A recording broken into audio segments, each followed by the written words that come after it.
Well, last week we talked about Job's sheepdogs. And today we start with a quote from Job himself. He says, "Just ask the animals and they will teach you. Ask the birds of the sky and they will tell you." So this summer we're going to do just that. We are asking what God's critters can teach us. And today we're going to look at the birds of the sky. If somebody called you a bird brain, would you thank them? Probably not. I mean, bird brain is an insult. It means you're stupid. I mean, think of how tiny a hummingbird's brain is. It's about the size of a grain of rice. So hummingbirds have to be pretty stupid, right? Well, no, actually, they're pretty smart. Its brain may be tiny, but it's 4.2% of its body weight. And your brain is about 2%, or maybe less, depending on your size. If you need proof that a hummingbird is smart, know that studies have shown that a hummingbird can remember every flower it has visited. I can't even remember where I put my keys 5 minutes ago. Dr. Andrew Iwaniak of Lethbridge University has been studying hummingbirds, and he's found that not only do they remember thousands and thousands of individual flowers, they also remember the nectar content of each flower and how long it takes for that flower to refill with nectar. They even remember who fills the hummingbird feeders at your house and which one of you is the deadbeat who lets your spouse do it. They're that smart. But if the tiny brain of a hummingbird is impressive, the brains of crows and ravens is even more so, because they can solve complex problems. They've learned to drop nuts on the roads for the cars to crack. They've learned how to take turns holding down the button on a drinking fountain so that they can get drinks. And they've even learned how to get a piece of food floating in water in a narrow test tube that's too small to get their head into. Now, if you didn't have hands and the tube was too narrow for you to stick your head into, how would you get the food out? If you couldn't knock it over, how would you get that food out of there? Well, let's watch and see how crows have solved the problem. We'll watch this video.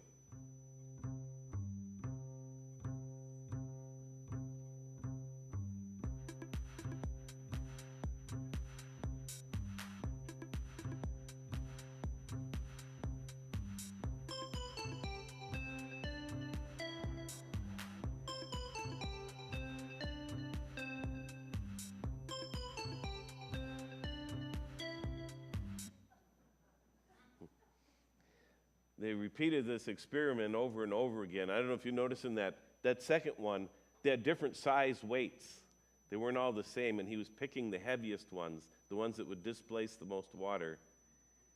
They're very bright. Crows can not only solve problems, they can remember a lot of things, even someone who has done them wrong. In another experiment, they trapped crows and they kept them captive for a while, and then they released them. And the crows then would squawk and dive bomb their captors, the ones that had done them wrong. Not only that, they went and they taught their crow friends who the bad people were, and their crow friends would come and attack them. And later, after they had children and their chicks grew up, they taught them who were the bad guys too, and their chicks would keep it up. It was a generational thing. And talking about their children, research has shown that crows and ravens have the problem-solving ability of a 7-year-old human child. That's pretty impressive for a brain that weighs 1/3 of an ounce. But what makes this bird brain so special is that that tiny brain has as many neurons crammed into it as the brain of a monkey, which is many times larger. It's very dense with neurons. But for all their intelligence, one of the gifts that birds have is that they don't overthink things. They simply trust their Creator. We fret and we worry. We run through all the worst case scenarios. We do what is called catastrophizing. You ever heard of that word? Catastrophizing. I've read it described this way. Catastrophizing is a common reaction to uncertain situations where we tend to overestimate the likelihood or consequences of our worst fears. It's very common among young adults because the part of the brain, the prefrontal cortex, that deals with uncertainties and problem solving is still developing during this time in our lives. Referring to the young adults, but let's be honest. There's a lot of us older adults that catastrophize. And children too, we start dwelling on the worst thing that can happen. The doctor says that there's something on the x-ray, and immediately you jump to cancer and you're going to die. We do that, catastrophizing. But birds, they have it one up on us. They don't overthink things. In fact, they don't even have a prefrontal cortex in their brain. They just go on trusting in their Creator. And that's why Jesus tells us to look at the birds. Matthew 6. I tell you, do not worry about your life, what you will eat or drink, or about your body, what you will wear. Is not life more than food and the body more than clothes? Look at the birds of the air. They do not sow or reap or store away in barns, and yet your heavenly Father feeds them. Are you not much more valuable than they? Can any one of you, by worrying, add a single hour to your life? So do not worry, saying, what shall we eat, or what shall we drink, or what shall we wear? For the pagans run after all these things, and your heavenly Father knows that you need them. Jesus says birds live by trust. So look to the birds. In fact, if you look at the birds in the Bible, you'll see over and over again that same theme appears when birds show up. The theme, don't worry, but trust God. For example, there's a story of Israel's Exodus. You remember that with Moses, right? People are in slavery. God hears their cry. And then he sends Moses to lead them to freedom, visiting the 10 plagues upon the Egyptians until the Pharaoh agrees to let them go. But when the Pharaoh changes his mind and sends the army after them, they think that they're doomed. They catastrophize, thinking the worst. But what does God do? Parts the Red Sea, right? And they walk across. He saves their lives. And almost as soon as they get to the other side and they are safe, they start complaining. There's nothing to eat out here. We're all going to starve. You might as well just have killed us back in Egypt, God. But in spite of their complaining, God saves them again, this time by providing birds and bread. Exodus 16. The Lord said to Moses, I've heard the grumbling of the Israelites. Tell them at twilight they will eat meat, and in the morning they'll be filled with bread. Then you will know that I am the Lord your God. That evening, quail came and covered the camp. And in the morning there was a layer of dew around the camp. And when the dew was gone, thin flakes like frost on the ground appeared in the desert floor. When the Israelites saw it, they said to each other, what is it? For they didn't know what it was. Moses said to them, it is the bread the Lord has given you to eat. The quail and the manna become signs not to worry, but to trust in God. God will see you through. Birds appear again in the story of Elijah. This time the birds aren't the food, but they bring the food. Elijah has upset King Ahab by prophesying a drought, and Queen Jezebel is killing off all of God's prophets. You might remember them from last week. They're the ones who finally are killed and the dogs eat their remains. But at this time, they are very much alive and well and a mortal threat to Elijah. So God tells him to run away and hide in the Kerith ravine out in the wilderness where God will take care of him. 1 Kings 17. Then the word of the Lord came to Elijah. Leave here, turn eastward, and hide in the Kerith ravine east of the Jordan. You'll drink from the brook, and I have directed the ravens to supply you with food there. So he did what the Lord had told him. He went to the Kerith ravine east of the Jordan and stayed there. The ravens brought him bread and meat in the morning and bread and meat in the evening, and he drank from the brook. Once again, God uses birds to remind someone to trust in him. And this time, the birds are ravens. In story after story in the Bible, different birds remind us that we are not alone in our troubles, that God is watching over us, that God cares. There are the sparrows in Matthew 10, where Jesus says, "Are not 2 sparrows sold for a penny? Yet not one of them will fall to the ground outside your Father's care. And even the very hairs of your head are all numbered. So don't be afraid. You are worth more than many sparrows." There's the dove of Jesus' own baptism, where God's Spirit is visibly present with Christ in the form of a bird. Jesus himself uses the image of a bird, very common bird, a chicken, to emphasize his love and care for the people of Jerusalem. Luke 13. Jerusalem, Jerusalem, you who kill the prophets and stone those sent to you, how often I have longed to gather your children together, as a hen gathers her chicks under her wings, and you were not willing. And then there's the eagle. Americans are familiar with this symbol. After the Declaration of Independence was signed on July 4th, 1776, the Continental Congress set about designing a great seal, a great symbol of our new nation. And they went through a lot of different ideas. It took them several years, by the way. And some say that Ben Franklin thought the symbol of our country should be the turkey. He did not win. What they finally came up with was a symbol of an eagle. In 1782, Congress approved the seal, a majestic bald eagle holding arrows in one claw and olive branches in the other.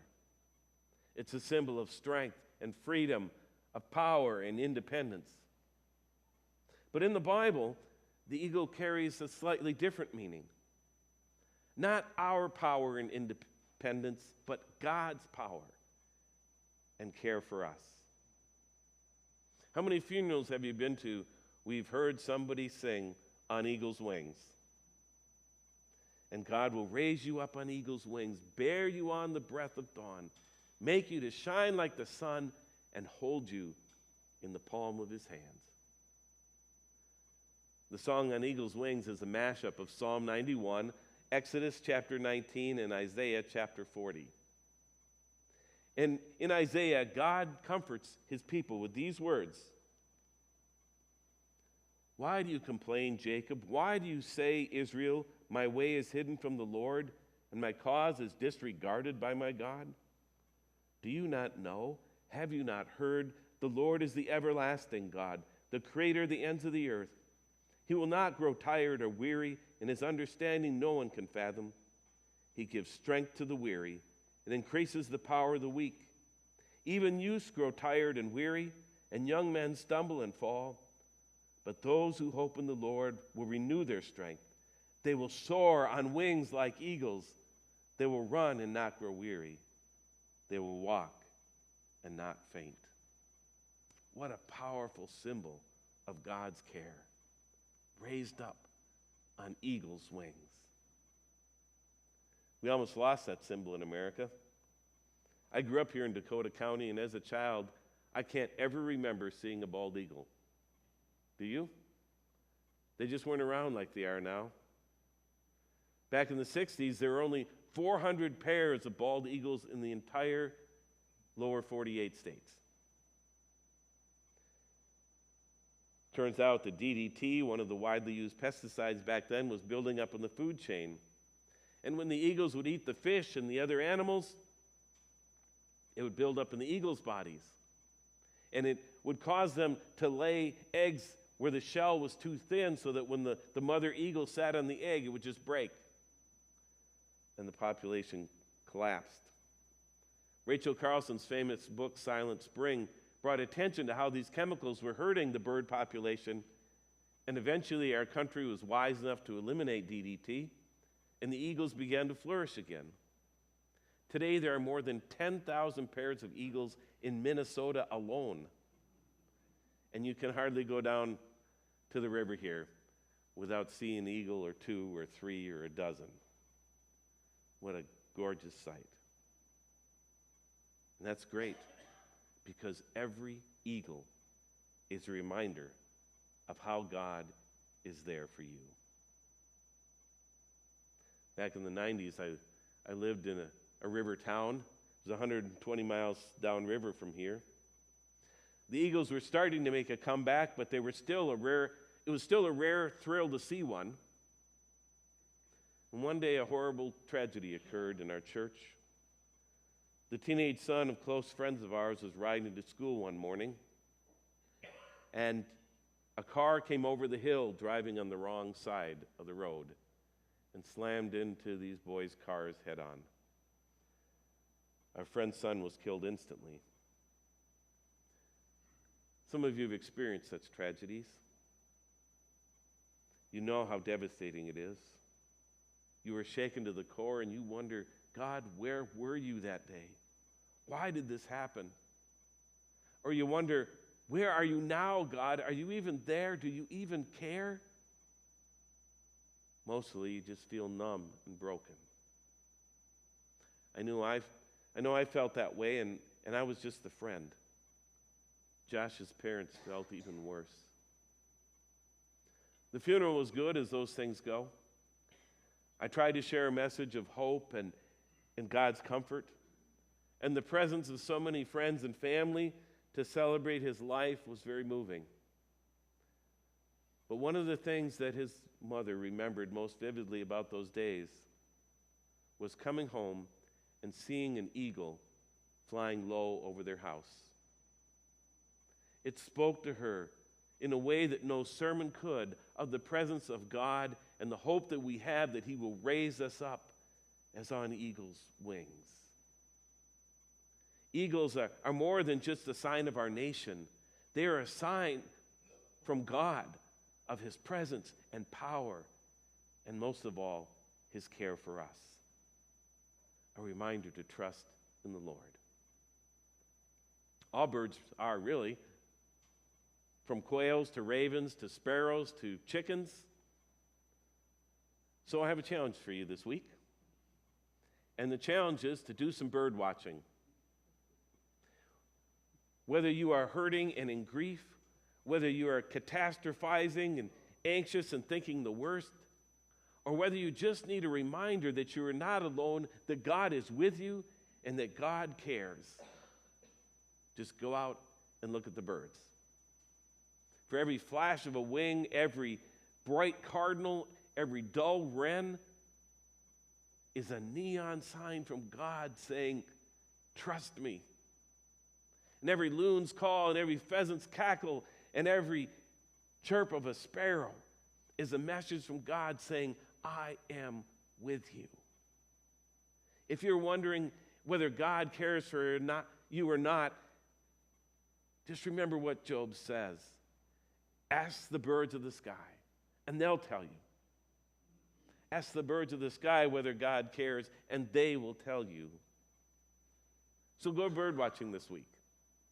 And if you want to have a little fun, you might download a bird ID app onto your phone. One of you this week introduced me to a free app called Merlin. It was developed by Cornell University. And you can find it in the App Store. Put it on. I don't know if Dan got one on. He was so excited when he heard about it this morning. He was already looking at it. The great thing about this app is you can use it like a bird book. You know, try to see the bird and then look up pictures. But it has some unique features. One, you can take a picture of the bird and then it'll identify it for you.